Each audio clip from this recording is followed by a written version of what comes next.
যদি বাংলাদেশের দিকে এক পা বাড়াও, আমরা সেভেন সিস্টারকে বলে দেবো, চায়নাকে বলে দেব চিকেন নেক বন্ধ করে দাও, সেভেন সিস্টারকে স্বাধীনতার আন্দোলনে ঝাঁপিয়ে পড়তে বলো।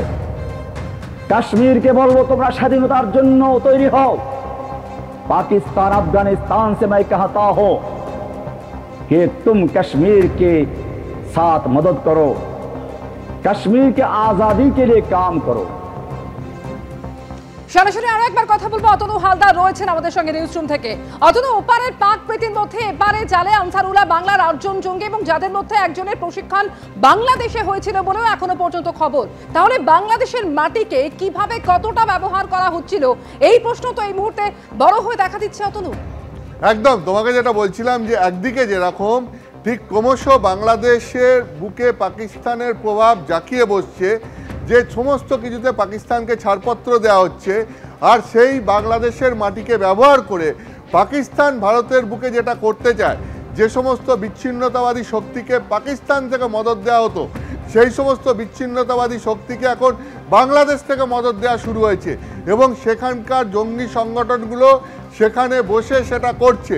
অর্থাৎ ক্রমশ তুমি দেখতেই পাচ্ছ যে পাকিস্তানের একটা মিনি ভার্সন সেটা বাংলাদেশে চলে এসছে এবং সেটা বাংলাদেশ থেকে অপারেট করা হচ্ছে। এই আশঙ্কাটাই করা হচ্ছিল, এই অশান্ত বাংলাদেশে এই আশঙ্কাটাই করা হচ্ছিল যে ক্রমশ পাকিস্তানের একটা মিনি ভার্সন হয়ে দাঁড়াবে বাংলাদেশ। ঠিক সেই আশঙ্কাটাই আস্তে আস্তে এবার সত্যি হতে চলেছে। এবং তোমাকে আমি বলছি, এই বাংলাদেশ, যে বাংলাদেশের পাশে দাঁড়িয়ে 1971 সালে ভারতবর্ষ রীতিমতো যুদ্ধ করে মুক্তিযোদ্ধাদের পাশে দাঁড়িয়ে তাদের স্বাধীনতা ছিনিয়ে এনে দিয়েছিল, পাকিস্তান থেকে তাদের আলাদা করে তাদেরকে আলাদা দেশের মর্যাদা দিয়েছিল, সেই বাংলাদেশের বুকে আবার সেই পাকিস্তানের প্রভাব, এবং প্রভাবে সবথেকে কাদের বিরুদ্ধে বিদ্বেষ ছড়ানো হচ্ছে? ভারতের বিরুদ্ধে। এক আশ্চর্য জিনিস হচ্ছে যে এই বাংলাদেশের মাটিকে ফের ভারতের বিরুদ্ধে কার্যকলাপের জন্য ব্যবহার করা হচ্ছে কিনা সেটা বড় প্রশ্ন দেখা দিয়েছে। তুমি আমাদের সঙ্গে থাকো।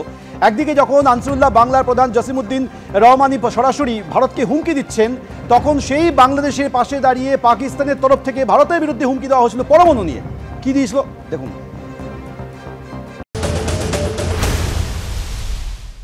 आज हम अपने बंगाली भाइयों को जवाब देते हैं, इस पाकिस्तान का जो एटम बम है ना, वो भी तुम्हारा है।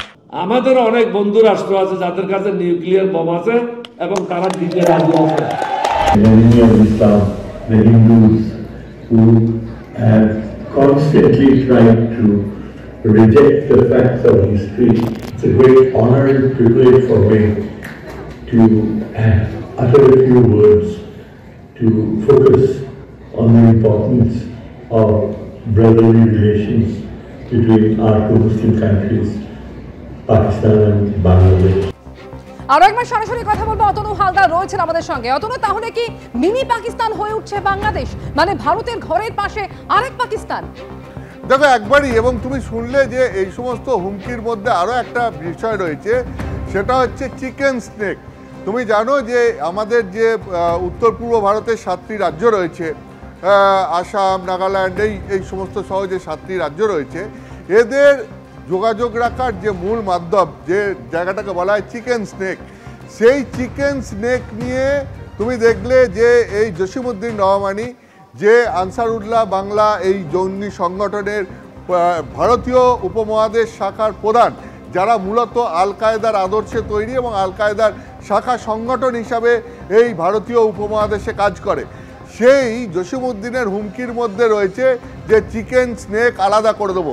এটা দীর্ঘদিনের একটা লক্ষ্য হচ্ছে জঙ্গি সংগঠনগুলোর।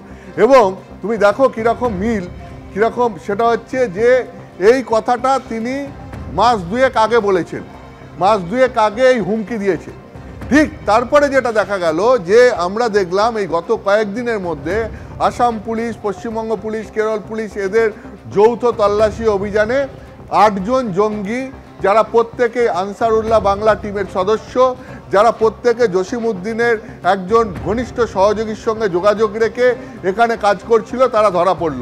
তার মধ্যে মুর্শিদাবাদ থেকে 2 জন ধরা পড়েছে, শোনা যাচ্ছে এদের মধ্যে একজন বাংলাদেশে গিয়ে প্রশিক্ষণও নিয়ে এসছে। কেরল থেকে যে একজন ধরা পড়েছে, যে নিজেই বাংলাদেশি, এছাড়া আসাম থেকে 5 জন। এখন এদেরকে জিজ্ঞাসাবাদ করে গোয়েন্দারা যেটা জানাচ্ছেন যে এদের মূল টার্গেট ছিল চিকেন স্নেক, অর্থাৎ এবিটির প্রধান, ভারতীয় উপমহাদেশ শাখার এবিটির প্রধান, তিনি যে কথা 2 মাস আগে বলেছেন, ঠিক দেখা যাচ্ছে 2 মাস পরে সেই জঙ্গি সংগঠনেরই সদস্যরা ধরা পড়ছে এবং তাদেরকে জিজ্ঞাসাবাদ করে পুলিশ জানাচ্ছে যে এই জঙ্গি সংগঠনের মূল উদ্দেশ্য ছিল যে চিকেন স্নেকে নাশকতা ঘটানো। মানে পরিকল্পনা এবং কাজ এই দুটোর মধ্যে একটা মিলও দেখা যাচ্ছে, অর্থাৎ যে পরিকল্পনা ছিল বাংলাদেশের মাটিকে ব্যবহার করে ভারতকে অশান্ত করে তোলার, ভারতে নানা ধরনের নাশকতামূলক কাজকর্ম ঘটানোর, জঙ্গি সংগঠনগুলোর সেই পরিকল্পনা এখন বাস্তবায়নের পথেও এগোচ্ছে। এইটাই হচ্ছে সবথেকে আশঙ্কার। এবং এখানে বলতে হবে যে পুলিশ অত্যন্ত তৎপরতার সঙ্গে এই জঙ্গি সংগঠনগুলিকে এবং এদের সদস্যগুলিকে ধরে ফেলেছে, কিন্তু এই জিনিস যে চলতে থাকবে, এই জঙ্গি সংগঠনগুলোর দিক থেকে যে তৎপরতা বাড়তে থাকবে, সেই আশঙ্কাটা কিন্তু রয়েই যাচ্ছে। ধন্যবাদ অতনু।